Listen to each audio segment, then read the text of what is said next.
Magazine grand format.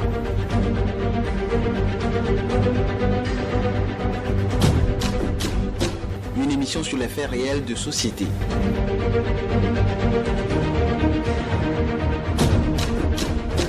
Magazine grand format présenté par Yasmine Adoko.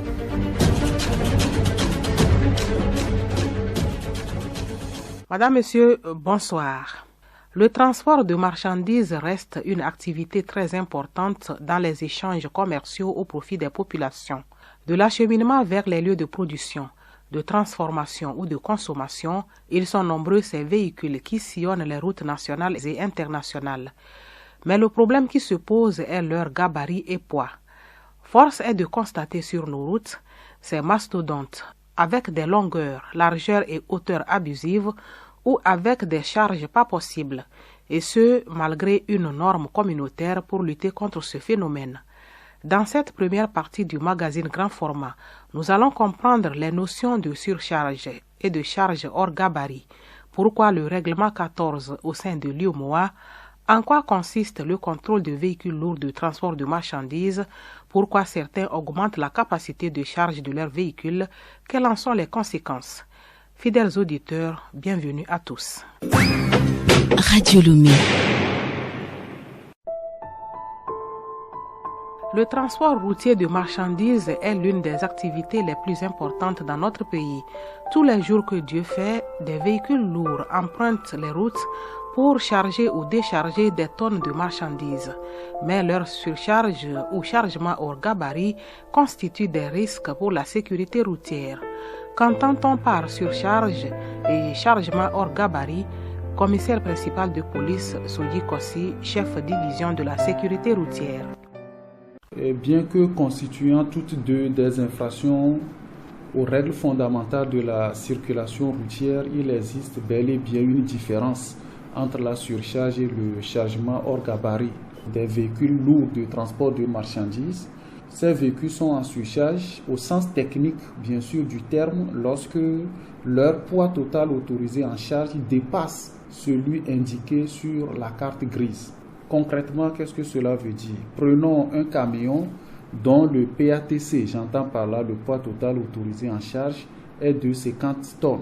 Mais si ce camion charge jusqu'à 65 tonnes, il est en surcharge de 15 tonnes. Tel que défini, la surcharge d'un véhicule lourd de transport de marchandises ne peut être démontrée à vue d'œil. Cette démonstration se fait au moyen d'un dispositif technique bien précis. Maintenant, en ce qui concerne le chargement hors gabarit, un camion tombe sous le coup de cette infraction lorsqu'il transporte des chargements excessifs qui dépassent son gabarit, soit en hauteur, soit en largeur et parfois même en longueur. Il est beaucoup plus facile à tout citoyen d'identifier les camions qui sont en chargement hors gabarit dans la circulation. Un camion peut être hors gabarit, mais sans être en surcharge. Par exemple, un camion peut transporter des marchandises légères de façon exagérée, mais vous allez voir que ces marchandises n'ont pas de poids. Le chargement est très excessif, ça dépasse la hauteur, la largeur, parfois la longueur même du véhicule, mais ce camion n'est pas en surcharge par rapport à son poids. Surcharge ou charge hors gabarit, ce sont des infractions observées sur nos routes et passibles de sanctions. Il faut un contrôle en matière de poids surtout. Les explications dans cet entretien avec le directeur des transports routiers et ferroviaires, Tadjoundini Derman. Tous les véhicules, de manière technique, ont été conçus pour supporter un poids maximal défini par le constructeur. Donc, afin de s'assurer que ces véhicules respectent les normes du constructeur et également les normes réglementaires, il est procédé à un pesage des 10 véhicules pour contrôler le poids du véhicule et de s'assurer que ce véhicule est dans les normes. Donc il y a souvent les équipements spécifiques qu'on utilise pour ce contrôle, notamment les pompes bascules et les pièces d'essieu pour contrôler le poids des véhicules. Quels sont les véhicules concernés par le contrôle? Au niveau du contrôle des poids des véhicules, sont concernés les véhicules lourds de transport de marchandises. Nous avons les camions porteurs et également les véhicules articulés, tracteurs plus semi-remorques. communément appelé Titan, de manière abusive.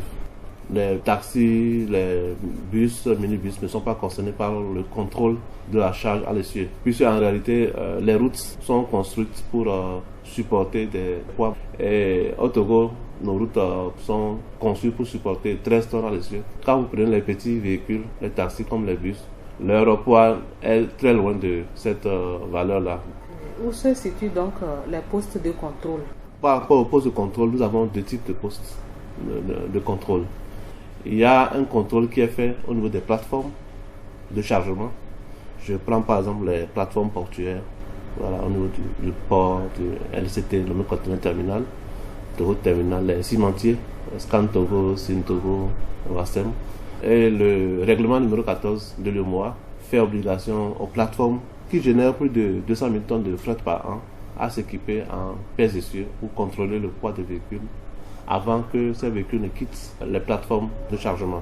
Pour savoir comment se fait le contrôle des véhicules lourds de transport de marchandises, nous allons dans un instant au port autonome de Lomé pour un reportage.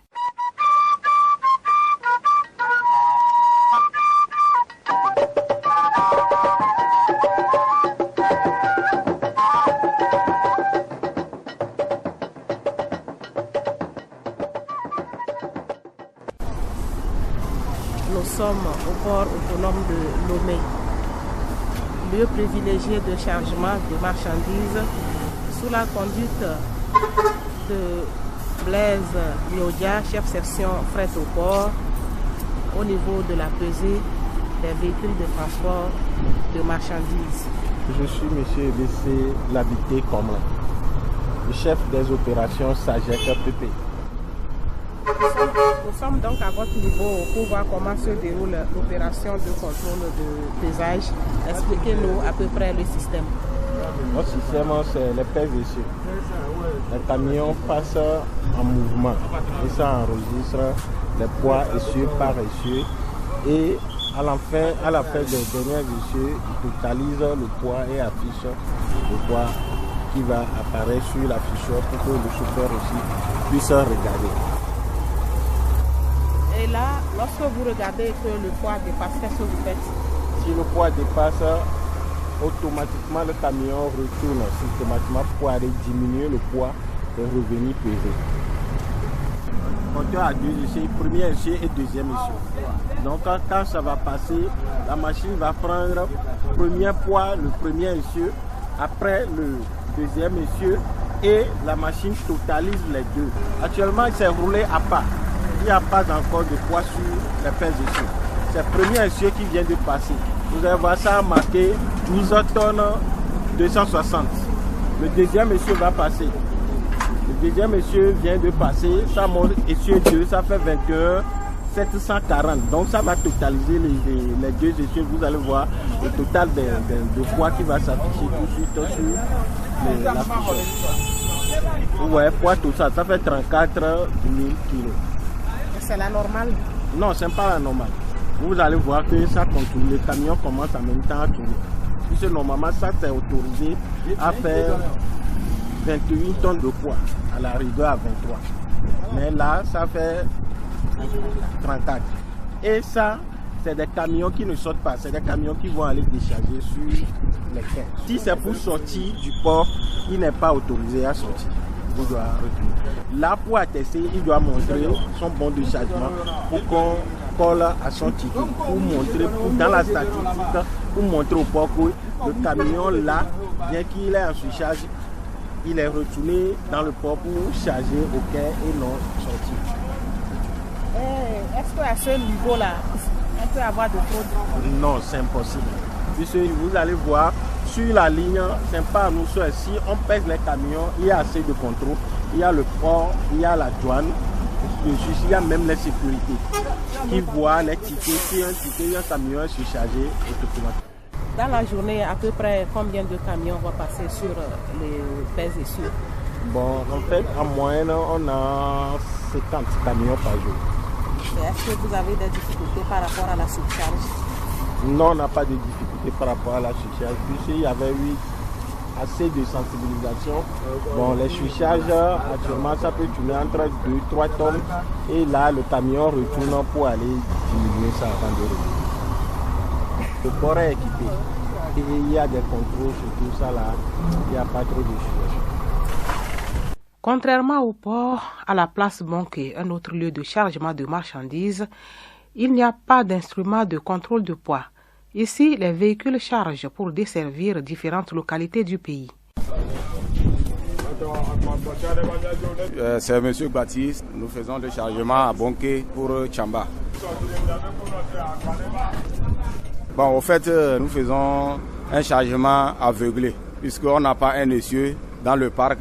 Après le chargement, on commence à voir si tu as chargé le poids qu'il faut avant d'arriver à Djirouillé. Donc nous avons toujours des difficultés à Djirouillé. Donc c'est une doléance.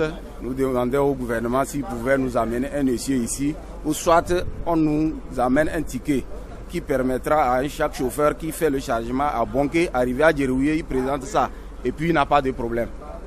Est-ce que vous savez que la surcharge a des effets sur le réseau routier? Effectivement, nous savons ça. Mais nous voyons aussi les gens qui font des chargements, qui vont même à l'extérieur aussi. Ils font des surcharges. Ils diminuent, ils dépassent Djirouillé, ils rechargent. Et ils partent. Et ils commencent par dégrader la route. Et après Djirouillé jusqu'à là où ils s'en vont. Donc tout ça là aussi, nous voyons ça. Ce que nous souhaitons au premier abord pour les prix. Il faut que le gouvernement nous voit pour les prix des marchandises. À part ça, on nous amène un essieu. Et après ça, il y a des chargements anarchiques, par exemple à Sigame. Pourtant, c'est le gouvernement qui nous a renvoyé du grand marché pour Bonké. Mais tout ça là, nous n'arrivons pas à les contrôler. Au grand marché de Lomé, effectivement, des camions sont en chargement devant des magasins. À la question de savoir pourquoi charger des marchandises volumineuses, ils répondent au micro de Alidou, Rakibou et Raoul Tetonyaki. Les gens qui chargent pour aller en haut là, c'est pas bon parce que les courants peuvent les taper. Parce que les taxes là sont beaucoup. La douane c'est cher, tout. Tu vas payer l'impôt, la mairie, la route là même comment pour aller. Il n'y a rien, regarde l'essence est augmenté, le gasoil. Donc au moins toi aussi tu vas faire au moins de telle manière que les clients là aussi vont être satisfaits. Donc le système aussi va changer pour que tout le monde va gagner un peu. Ça là comme ça là, ça fatigue tout le monde, même le chauffeur, ou bien. Bon, pourtant c'est pas du tout bon de le faire, mais le prix est augmenté, mais on n'arrive pas à convaincre les propriétaires des bagages pour voir s'ils peuvent nous augmenter au moins le prix. Nous, on fait ça pour pouvoir gagner un peu, parce que quand on te remet le camion, il faut faire tout et tout pour rendre le propriétaire du camion à l'aise aussi, pour ne pas qu'on retire le camion dans nos mains. C'est tout près à la frontière, donc ce qu'on peut charger moins là, c'est ça qu'on fait. Sinon, si ça dépasse là, ça peut causer des accidents. Les chargements se font parfois hors normes. Les transporteurs assistent impuissants au phénomène et dénoncent certaines pratiques. C'est à Bodji-Oulu, le responsable de la droite de cette zone portière. Lorsqu'il y a des surcharges, nous ne bénéficions pas en tant que transporteurs. C'est au profit des commerçants.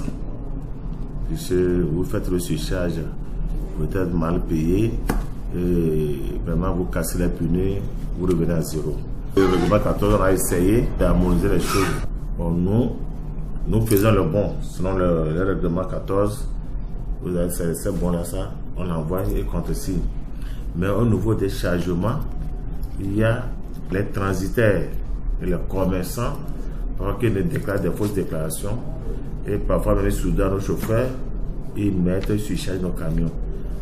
Et ceux-là qui doivent nous aider aussi, les péages qu'on a mis sur et les choses, des points bascules qu'on a mis, eux aussi, ils sont souillés par les commerçants.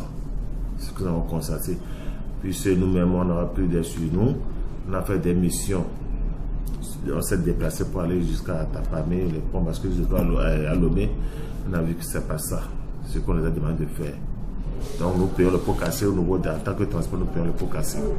Bon, ces camions en norme, on nous avait donné un délai pour les supprimer sur le territoire togolais. Bon, sur la plainte des commerçants, on dit que c'est trop brusque pour eux, là, ça donne encore des délais pour reformer ceux qui ont reformé les camions, de les mettre en place sur les normes officielles en vigueur. Bon, à notre niveau, en tant que Togolais, on a tête de faire ça. Et ces véhicules, la plupart du temps, ce n'est pas pour les Togolais. Les commerçants même qui achètent ces camions, qui les modifient, qui pèsent jusqu'à 4 conteneurs sur un camion. Donc, c'est ça que je dis. Ils passent par où pour aller si nous avons déroué. Ils ont pas que ils passent par où pour aller. Bon, puis c'est un manque à gagner pour nous en tant que transporteur. Puis ils voient, on ne peut pas charger, on délaisse, on laisse, bon, ils passent, ils chargent. Et on a dit la douane de suivre et les pompes de suivre. Bon, où est-ce qu'on va charger? En ouvrant les 4 conteneurs pour mettre dans un camion, ça, devant les douaniers, pourquoi ils ne réagissent pas? Donc les transporteurs n'en ont pour rien.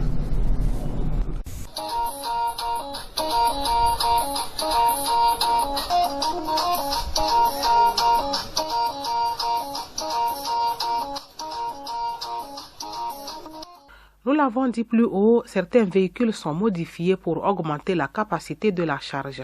Diobo Khaled a fait un tour dans un garage spécialisé dans ce domaine. Nous sommes là, nous nous avons formés pour ça. Bon, si vous voulez, on n'a qu'à vous augmenter ça. Le nombre de mesures que vous voulez, nous on est là pour ça, on peut arranger ça.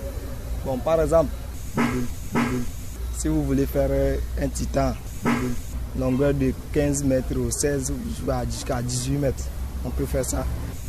Ça aide les gens. Donc, il y a certains qui veulent beaucoup, c'est pourquoi on augmente ça comme ça. Les marchandises aussi, ça peut aller beaucoup comme ça.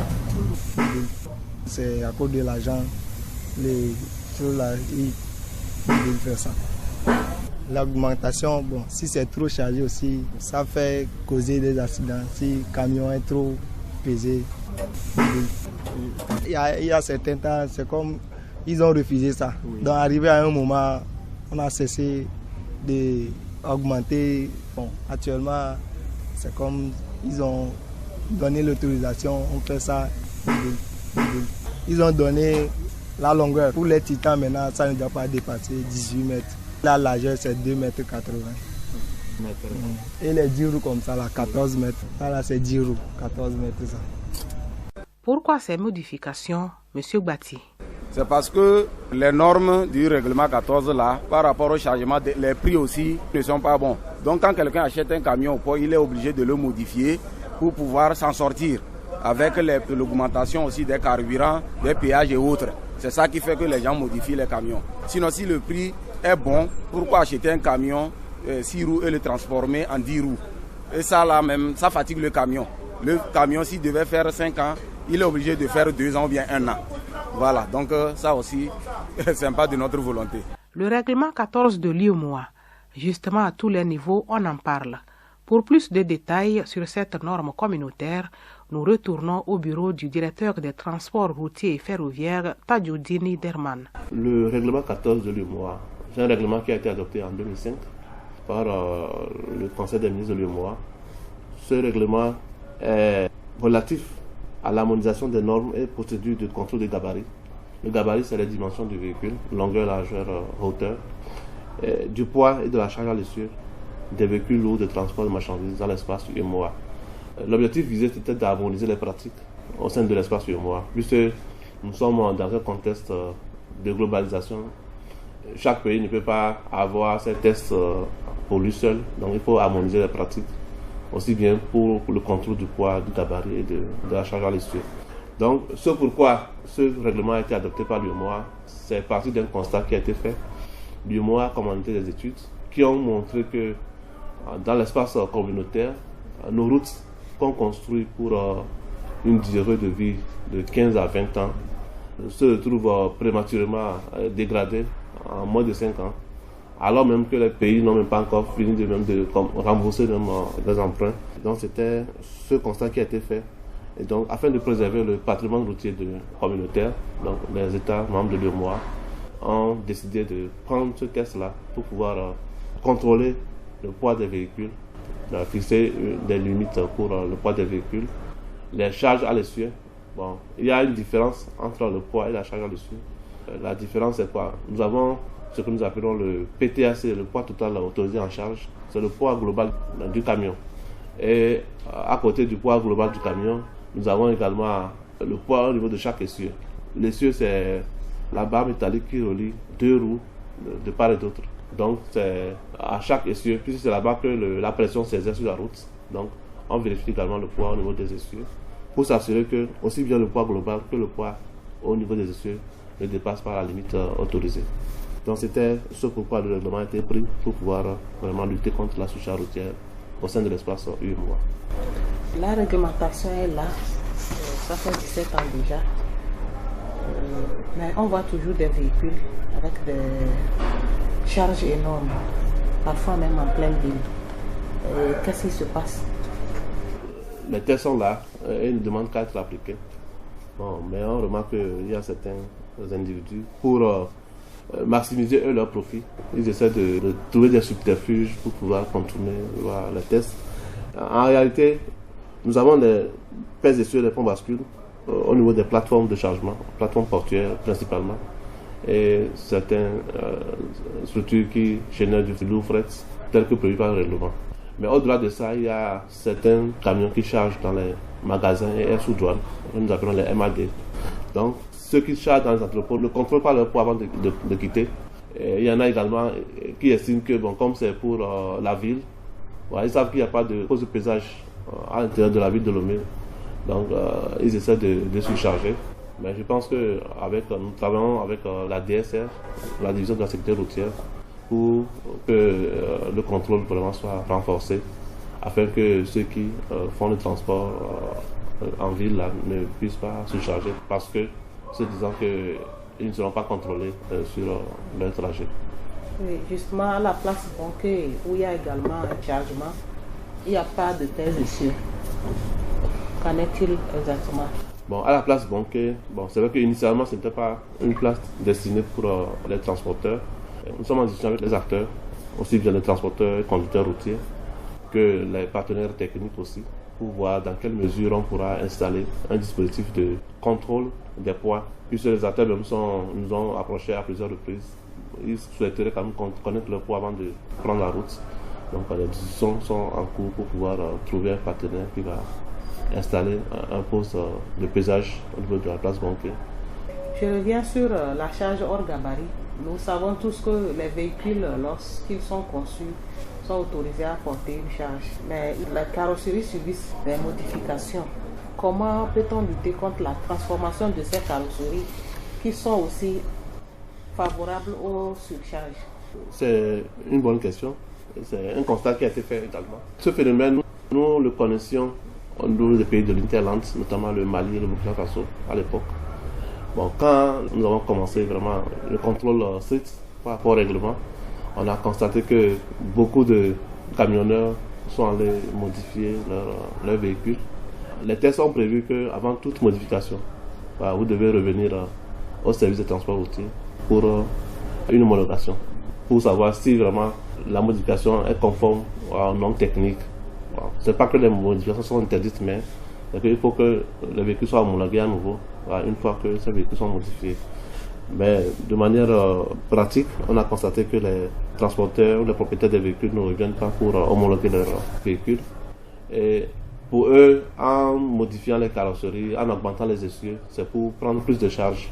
Et en avril 2021, les ministres des Transports et de la Sécurité ont sorti un communiqué conjoint pour rappeler à l'ordre tous ceux qui modifient anarchiquement leur véhicule pour qu'ils puissent se conformer aux normes du règlement 14 par rapport aux essieux. Donc le contrôle avait quand même démarré, notamment avec l'appui de la DSR, et également au niveau de la visite technique également. Nous vérifions si ils n'ont pas augmenté les essieux, ils n'ont pas modifié les carrosseries par rapport aux longueurs. Nous avons renforcé le contrôle pour que ces véhicules-là soient immobilisés et soient remis aux normes. Donc le contrôle continue. Voilà. C'est vrai que vers la fin d'année 2021, comme c'était la période des fêtes, surtout pour les pays de l'Interland, on avait quelque peu relâché, mais après on a quand même repris cela pour un meilleur contrôle. Les conséquences de la surcharge sur nos infrastructures routières sont là, et c'est tout le monde qui subit. Commissaire principal de police Sodi Kossi, chef division de la sécurité routière. Ces conséquences sont de trois ordres. Pour l'infrastructure routière pour le véhicule lui-même et puis pour la sécurité routière en général. Donc, s'agissant de l'infrastructure routière, il faut faire observer que les véhicules en surcharge accélèrent le vieillissement et l'usure des routes et endommagent les routes, les ponts et les revêtements. Les dégradations constatées sur les chaussées sont de plusieurs types. On peut citer les nids de poules, les ornières et puis les affaissements, et dont la réparation est à la charge des contribuables. Ces nids de poules font partie de ce que nous appelons les facteurs techniques qui occasionnent aussi des accidents. En ce qui concerne le véhicule lui-même, il faut faire observer que la surcharge peut amener la surchauffe et l'usure prématurée du moteur et de ses composantes. En plus, augmenter les risques de crevaison. Il y a des risques d'augmentation de la consommation du carburant.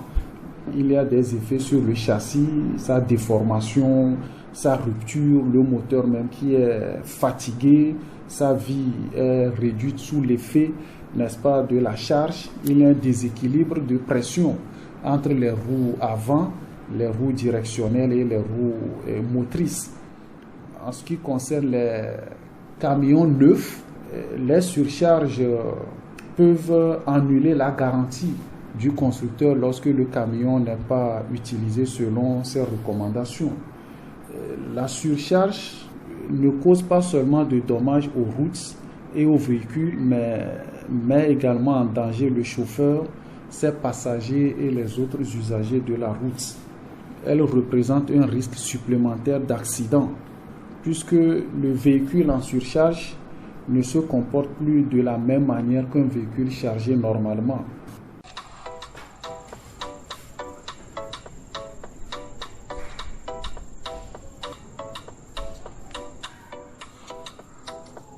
Le mauvais comportement de certains transporteurs de marchandises relève-t-il de l'ignorance ou du manque de civisme? Nous reviendrons le mois prochain sur d'autres aspects du sujet.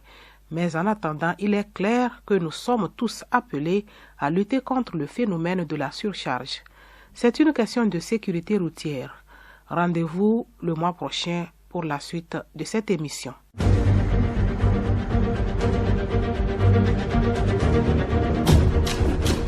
Magazine grand format.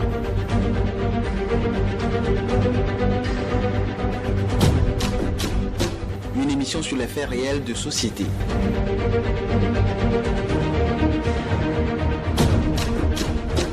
Magazine grand format présenté par Yasmine Adoko.